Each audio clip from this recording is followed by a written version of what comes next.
afternoon. Today we are continuing with the poetry lessons. The poem we're going to do today is called Alexandra.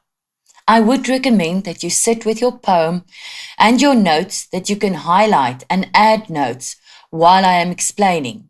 It's a beautiful day to learn something new, so here we go.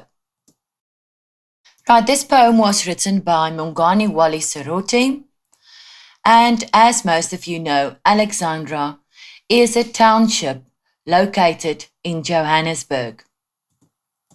We are reading through the poem.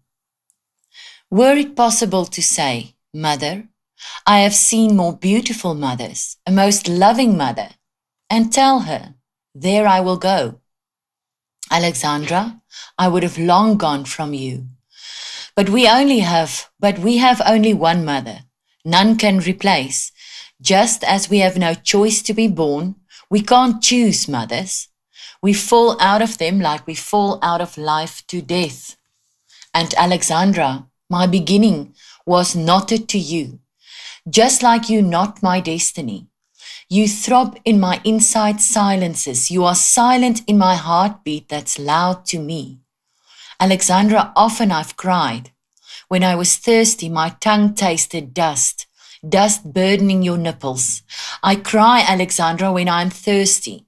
Your breasts ooze the dirty waters of your dongas, waters diluted with the blood of my brothers, your children, who once chose dongas for deathbeds.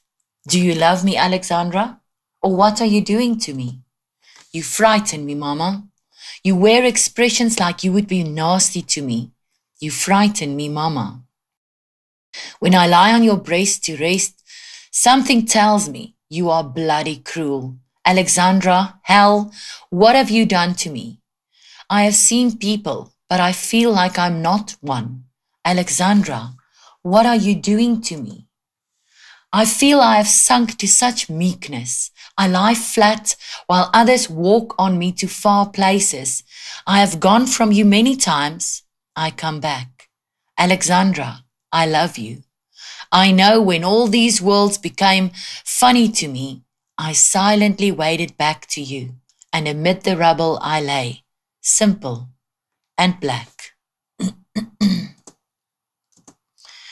Right, if we have a look at the background of the poem, during apartheid, Alexandra was the site of several violent protests and clashes between residents and police.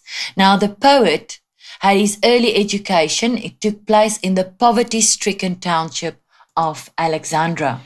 So he grew up in Alexandra during 1950s and 1960s.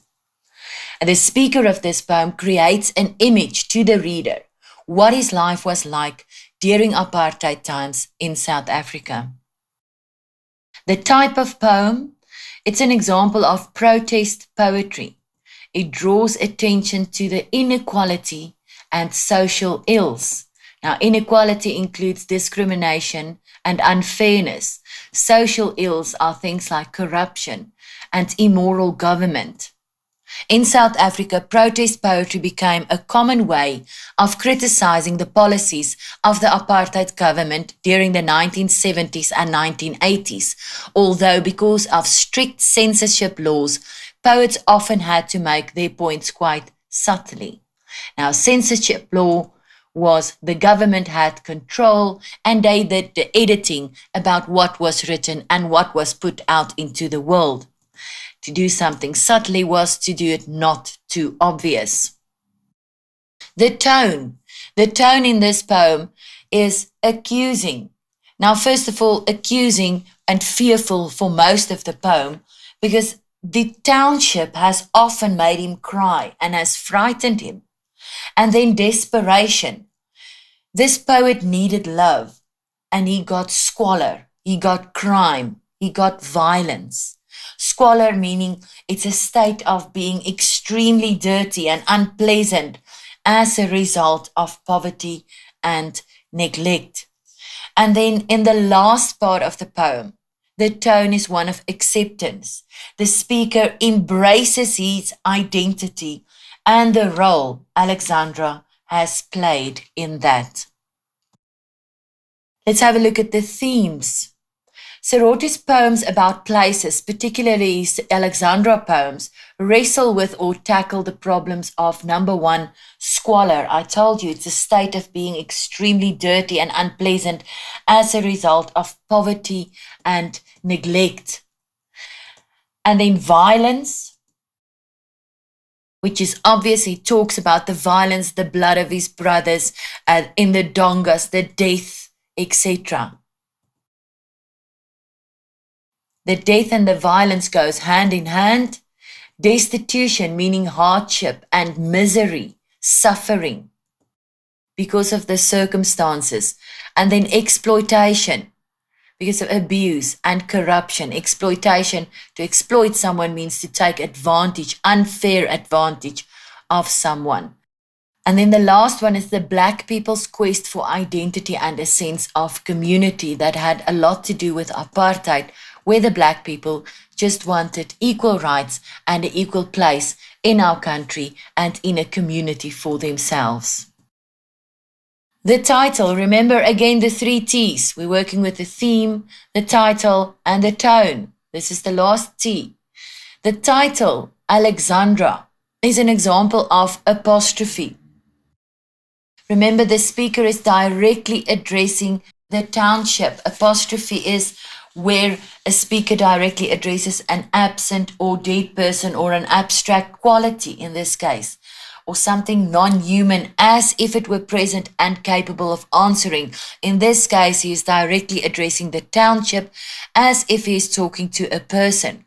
Throughout the poem, it is personification as well, the title, and throughout the poem, the township is personified as a mother figure. He explores the role of the township in his life. If we look at stanza 1, were it possible to say, Mother, I have seen more beautiful mothers, a most loving mother, and tell her, there I will go. Alexandra, I would have long gone from you. In line 1, he says, were it possible to say. So if he were able to address Alexandra as if it were a person, he would like to say the following to the township. And then he continues in line 2. Mother, I have seen more beautiful mothers. So immediately we see an apostrophe where the speaker addresses Alexandra as his mother, and he informs her that he has seen more beautiful mothers. In other words, he's seen more beautiful places. Right. Remember, there's a sustained apostrophe right through this poem, as well as personification. Alexandra is described as a mother figure having human characteristics right through the poem. Right, line 3, a most loving mother. Look at the repetition of the word mother. It is repeated 3 times to emphasize the bond that the speaker has with the township of Alexandra. So he says, he's describing her in line 3 as a most loving mother. Now this is in contrast with how it will be described later in the poem. She will be described as cruel. Line 4, and tell her, there I will go, Alexandra, I would have long gone from you. So the speaker declares that if he could, he would have left Alexandra permanently many years ago. And this implies that he has tried to do so before. So on a practical level, if it would have been illegal for the black speaker to move into another area because of apartheid under the Group Areas Act. But his inability to leave the township, his mother, her, for good, emphasizes his desperate love for Alexandra. Like one is always connected to one's mother, whether you like it or not. Line 6 to line 8 in stanza 2. He starts with, but we have only one mother, none can replace. So immediately, but we have only one mother. There's a metaphor because Alexandra is compared to his mother. And just like a mother would forever be connected to her child, Alexandra, the place, is forever connected to the speaker. Just as we have no choice to be born, line 7. starts immediately with a simile. Just as one does not have a choice to who your mother is, one has, for instance, no choice about being born black and being born in Alexandra during apartheid. If he had a choice, I'm sure that wouldn't have been his choice at that moment in time. In line 8, we can't choose mothers. Look at the repetition of choice and choose. It emphasizes our lack of choice regarding birth and who our mothers will be or what the conditions will be we are born into. At the end of that line, of line 8, there's a semicolon. It indicates that the speaker now elaborates on the statement made in line 7 by giving examples of other uncontrolled actions, events that we have no say in. For example, our births and our deaths. Line 9, we fall out of them like we fall out of life to death. Now, the words fall out is an uncontrolled action. So the repetition of fall emphasizes the lack of choices and the lack of control that you have. This line refers to the birth and the death of people. Fall out of them like we fall out of life. We get born and we die. We fall out of our mothers when we are born and we fall out of life when we die. The simile is here, birth is compared to death, like we fall out of life to death. Both are equally traumatic, equally beyond your own control. Again, this emphasizes the lack of choice. The word we refers to the people living in the township of Alexandra. Lines 10 to 12 in stanza 3. And Alexandra, my beginning was knotted to you, just like you knot my destiny. Now, first of all, there's a metaphor. My beginning was knotted to you. His bond with Alexandra is compared to a baby being tied to his mother with an umbilical cord. The personification is also clear here.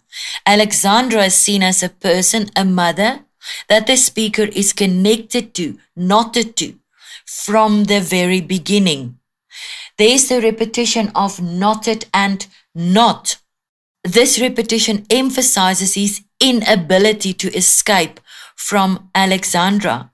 Then we have the allusion, the indirect reference to Psalm 139 verse 13. For you created my inmost being, you knit me together in my mother's womb. That is the verse in the Bible. Take note of the contrast between beginning and destiny, the start and the end of his life. His beginning as well as his end, his destiny, is determined by the township. It is determined by Alexandra. Right, and then the speaker here is implying that his life has been shaped and affected by his growing up in this township, and he will always be attached, knotted, to Alexandra. Line 13 and line 14. You throb in my inside silences, you are silent in my heartbeat that's loud to me. Now the word throb links with heartbeat or pulse. That is what keeps you alive. So Alexandra is his heartbeat. He is linked to it by an inseparable bond. Look at the antithesis or the contrast between silences and loud. There is a repetition of silent and silence as well to emphasize the contrast between loud and soft. And it leaves the speaker with a throbbing pain that is as much part of him as his pulse or his heartbeat is. He thinks about Alexandra all the time and he is affected emotionally by her. Line 15 to line 17. Alexandra, often I've cried.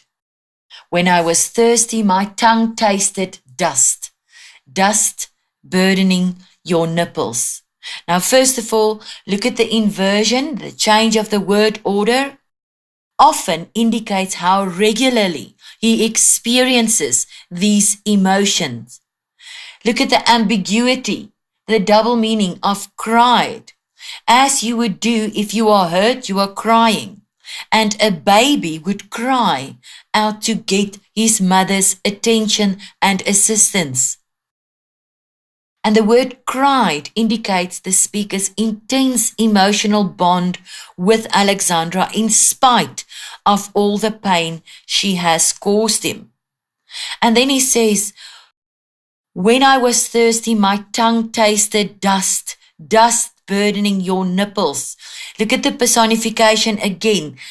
Alexandra is compared to a mother who needs to feed her infant. So she has breasts from which only dirty water instead of nourishing milk is oozing. Dust symbolizes death as well as barrenness and desolation. The dust literally refers to the dusty, barren living conditions in Alexandra, and when he needed things badly, he received nothing, only dust, not food, not something to drink, not shelter, nothing. The word burdening emphasizes the struggle or suffering of the people of Alexandra. Line 18 to 22. I cry, Alexandra, when I am thirsty. Your breasts ooze the dirty waters of your dongas, waters diluted with the blood of my brothers, your children, who once chose dongas for deathbeds. Do you love me, Alexandra? Or what are you doing? Now the first part, I cry, Alexandra, when I am thirsty. So this is not an apostrophe. He calls her name. There's no comma before Alexandra. So he is calling her name when he's now speaking. Right, and then literally, he needed water to drink. There's no running water in the township because of the poor socioeconomic conditions. But figuratively, he needs help and protection. But he does not get any response, just silence. And then the metaphor, the streets of Alexandra with dirty water accumulating in the many deep holes are compared to the breasts of a woman out of which milk leaks. The dirty water is running on the dusty streets, and it emphasized the poor socio-economic conditions in Alexandra. It does not have the basic services or facilities. The word dongas are ditches formed by the eroding action of rainwater. Again, it shows the neglect and disrepair in the township. Right, and then if we look at waters diluted with the blood of my brothers, your children. Now, the water is mingled with blood, suggesting killings and death in the township. The word children emphasizes the idea of Alexandra being a mother figure. It might also imply that it's the young people that are being killed in the street. And then he says, who once chose dongas.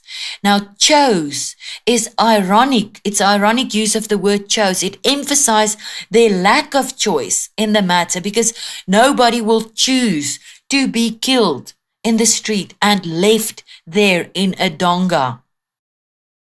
And then he asked the question, do you love me, Alexandra, or what are you doing to me? This is a rhetorical question. Okay, and the answer here is obvious. There's no love, no caring, no protection. So the speaker is questioning whether Alexandra can truly love him. If she has mistreated him so much, it is basic human need to belong and to feel wanted. And when he says, "Oh, what are you doing to me?" he questions the extent of Alexandra's influence on him. All right, we continue. "You frighten me, Mama. You wear expressions like you would be nasty to me. You frighten me, Mama." Now look at the repetition in lines 23 and line 25. The infant is scared of his mother. Now this signifies a sense of uneasiness in being a resident in Alexandra. It emphasizes the poet's fear. The antithesis here: love cannot frighten one. A child should feel safe in the presence of his mother, but this child is frightened by the loveless expression on his mother's face. And the change from mother to mama is important.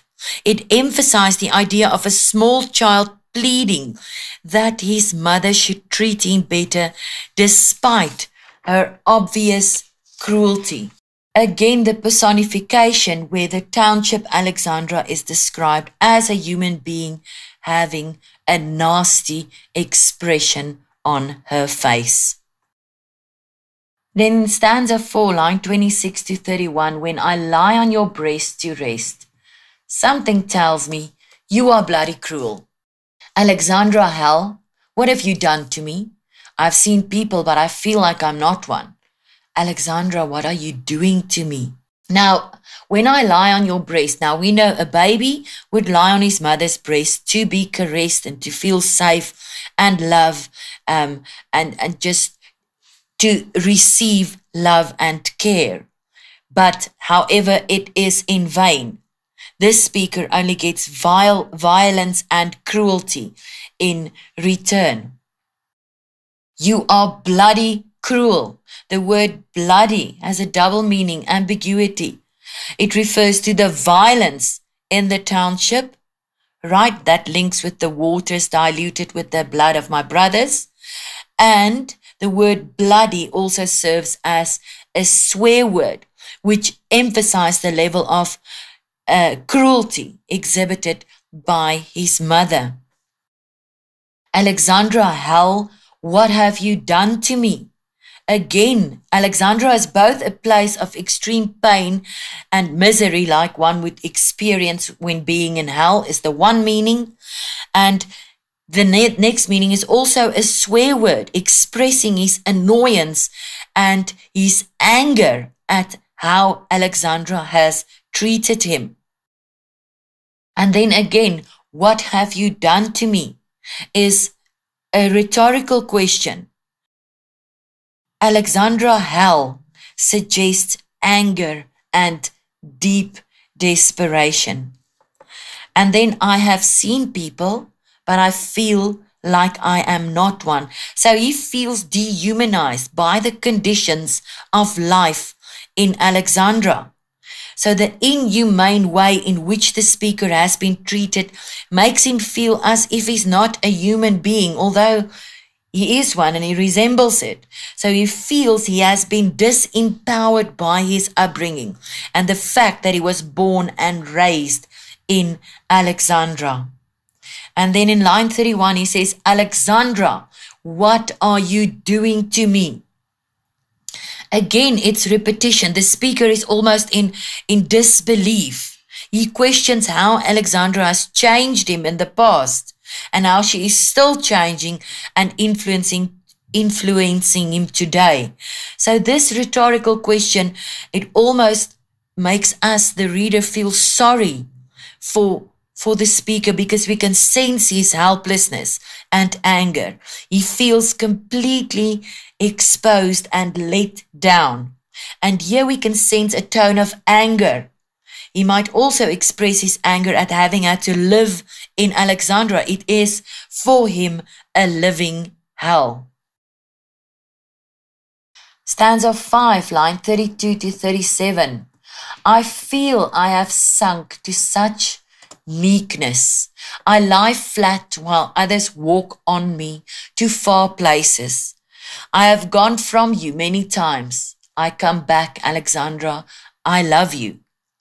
So now he says, I feel I have sunk to such meekness. I have sunk. He feels miserable. He feels hopeless. He feels depressed. Meekness. Usually the word means gentle, but in this case, he means weakness. He feels weak. And that is the influence that Alexandra has had on him, has led to his own weakness. And then he says, I lie flat while others walk on me to far places. Now, to lie flat indicates the level to which he has sunk in the previous line. It portrays his submissiveness. He is allowing others to ignore his rights and to use him as a stepping stone to their success. He has lost his fighting spirit. So he believes he has wrongfully been taken advantage of by others so that they can advance in life. That's the stepping on him. To far places. So to the speaker, it seems easier for other people to forget Alexandra and loosen themselves from the hold that she has on them. And then he goes on, he says, I have gone from you many times. I come back. Alexandra, I love you. So we can see the speaker has tried to move away from Alexandra numerous times, but he seems to come back every time, back to his mother. And as we've seen throughout the poem, a child always loves his mother despite her cruelty. He has come back because he failed to understand the other parts of the world he tried to escape to. And then he goes on, he says, I know when all these worlds became funny to me, I silently waded back to you, and amid the rubble I lay, simple and black. Now he says here in line 37, I know. So it shows a certainty. When all these worlds became funny to me, now these worlds are the other countries and people in other countries. The worlds became funny. It can mean strange and unimaginable, or maybe he found it difficult to adapt. He had a lot of travels in his life. I silently waded back to you, silently, quietly, obediently, compliant. Waded means to walk in or through water, or to walk in something else that impedes the normal movement. Right, so it's slowly and with difficulty. So the speaker finds himself unable to stay away from Alexandra, even though it is not the best mother to him. It is familiar. He feels at home here. And then he says, and amid the rubble I lay, simple and black. Now this is where he says, the rubble refers to the junk, the dirt, the filth. Again, this refers to the neglected township. It's as if it had been tossed aside like dirt, both the place and the people. But the poet has come back to his roots, his black identity, which is associated with his mother, Alexandra. And the fact that he came back shows that he has accepted his personal heritage and identity. He came back in spite of the fact that everything is not perfect. Alexandra is not perfect. And he explicitly states that this is what he is, black, and that is it. He accepts it and has come to terms with his identity as such. He will not feel disregarded and unimportant. This is who he is. This is what he has become. And then the word simple can be connected with silently in line 39. As a black citizen of South Africa, he is expected to live a mediocre life, and his opinions about matters are completely disregarded. But the last line is an unsophisticated, straightforward statement and stated almost as a motto. The last line says, simple and black. In spite of hardships, rejection, and political shackles, the speaker is here to stay. This is the place he loves above all, and this is what he calls home. He finally acknowledged that in the end he will always find his way back to Alexandra, to his roots. This is the place that has defined his identity as a black South African man. Violence, poverty and pain will forever be part of his existence in Alexandra.